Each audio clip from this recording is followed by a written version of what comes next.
ಕೇರಳ ರಾಜ್ಯಕ್ಕೆ ನಿಷೇಧಿತ ಮಾದಕ ವಸ್ತು ಎಂಡಿಎಂಎಯನ್ನು ಅಕ್ರಮವಾಗಿ ಸಾಗಾಟ ಮಾಡುತ್ತಿದ್ದ ಮೂವರನ್ನು ಬಂಧಿಸಲಾಗಿದೆ ಎಂದು ನಗರ ಪೊಲೀಸ್ ಕಮಿಷನರ್ ಎನ್ ಶಶಿಕುಮಾರ್ ಹೇಳಿದರು. ಅವರು ಮಂಗಳೂರಿನಲ್ಲಿ ಸುದ್ದಿಗೋಷ್ಠಿ ನಡೆಸಿ ಈ ಬಗ್ಗೆ ಮಾಹಿತಿಯನ್ನ ನೀಡಿದರು. ನಿಷೇಧಿತ ಮಾದಕ ವಸ್ತು ಅಕ್ರಮ ಸಾಗಾಟದ ಖಚಿತ ಮಾಹಿತಿಯ ಮೇರೆಗೆ ಕೊಣಾಜೆ ಪೊಲೀಸರು ಕಾರ್ಯಾಚರಣೆ ನಡೆಸಿ ಆರೋಪಿಗಳನ್ನು ಬಂಧಿಸಿದ್ದಾರೆ. ಬಂಧಿತರಿಂದ 170 ಗ್ರಾಂ ತೂಕದ ಸುಮಾರು 10,20,000 ರೂಪಾಯಿ ಮೌಲ್ಯದ ಎಂಡಿಎಂಎ ಹಾಗೂ ಉಪಯೋಗಿಸಿದ ಕಾರನ್ನು ವಶಕ್ಕೆ ಪಡೆದುಕೊಳ್ಳಲಾಗಿದೆ. ಮಂಜೇಶ್ವರ ಉಪ್ಪಳ ಗೇಟ್ ನಿವಾಸಿಗಳಾದ ಮೊಹಮ್ಮದ್ ಮುನಾಫ್, ಮೊಹಮ್ಮದ್ ಮುಸಾಂಬಿಲ್, ಅಹಮದ್ ಮಸೂಕ್ ಅವರನ್ನು ವಶಕ್ಕೆ ಪಡೆದುಕೊಂಡು ಹೆಚ್ಚಿನ ವಿಚಾರಣೆ ನಡೆಸಲಾಗುತ್ತಿದೆ ಎಂದು ಹೇಳಿದರು.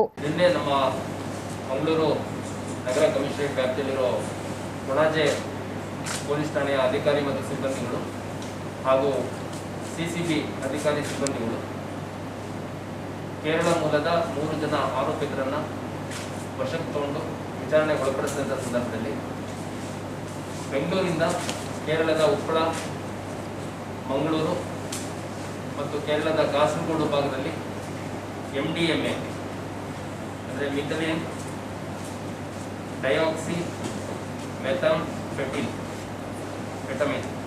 ಎಂಡಿಎಂಎ ಇದೊಂದು ಸಿಂಥೆಟಿಕ್ ಡ್ರಗ್ ಇದೆ. ಇದು ಪ್ರಾಹಿಬಿಟೆಡ್ ಡ್ರಗ್ ಇದೆ. ಇದರದ್ದು ಸುಮಾರು 170 ಗ್ರಾಮ್ಸ್ ಅಷ್ಟು ವಶಕ್ಕೆ ತಗೊಂಡಿದ್ದಾರೆ. 3 ಜನ ಆರೋಪಿಗಳನ್ನು ವಶಕ್ಕೆ ತಗೊಂಡಿದ್ದಾರೆ. ಇದು ಮಾರಾಟ ಮಾಡಿದಂಥ ಸಂದರ್ಭದಲ್ಲಿ ಪ್ರತಿ ಗ್ರಾಮ್ಗೆ ಸುಮಾರು 6,000 ರೂಪಾಯಿ ಬೆಲೆಯಲ್ಲಿ ಮಾರಾಟ ಮಾಡುತ್ತಿದ್ದು ನಮಗೆ ಕಂಡು ಬಂದಿದೆ. ಒಟ್ಟಾರೆಗೆ ಸುಮಾರು 10 ಲಕ್ಷಕ್ಕೂ ಹೆಚ್ಚು ಮೌಲ್ಯದ ಎಂಡಿಎಂಎಯನ್ನು ನಮ್ಮ ಅಧಿಕಾರಿಗಳು ವಶಪಡಿಸಿಕೊಳ್ಳಲು ಯಶಸ್ವಿಯಾಗಿದ್ದಾರೆ. ಇದು ನಮಗೆ ಬಂದ ಮಾಹಿತಿ ಅಡಿಯಲ್ಲಿ ಹಾಸನ ಭಾಗದಿಂದ ಟ್ರ್ಯಾಕ್ ಮಾಡಿಕೊಂಡು ನಂತರ ಫೈನಲಿ ನಮಗೆ ಸಿಕ್ಕಂಥ ಸಂದರ್ಭದಲ್ಲಿ ಕೊಣಾಜೆ ಪೊಲೀಸ್ ಸ್ಟೇಷನ್ ಲಿಮಿಟ್ಸ್ ವಿಶ್ವವಿದ್ಯಾಲಯದ ಹತ್ರ ಈ 3 ಜನ ಆರೋಪಿಗಳು ಒಂದು ಹೋಂಡಾ ಜಾಜ್ ಕಾರ್ನಲ್ಲಿ ಸಿಕ್ಕಿದ್ದಾರೆ. ಈ ಸಂದರ್ಭ ಸುದ್ದಿಗೋಷ್ಠಿಯಲ್ಲಿ ಡಿಸಿಪಿಗಳಾದ ಹರಿರಾಮ್ ಶಂಕರ್, ರಂಜಿತ್ ಕುಮಾರ್ ಉಪಸ್ಥಿತರಿದ್ದರು.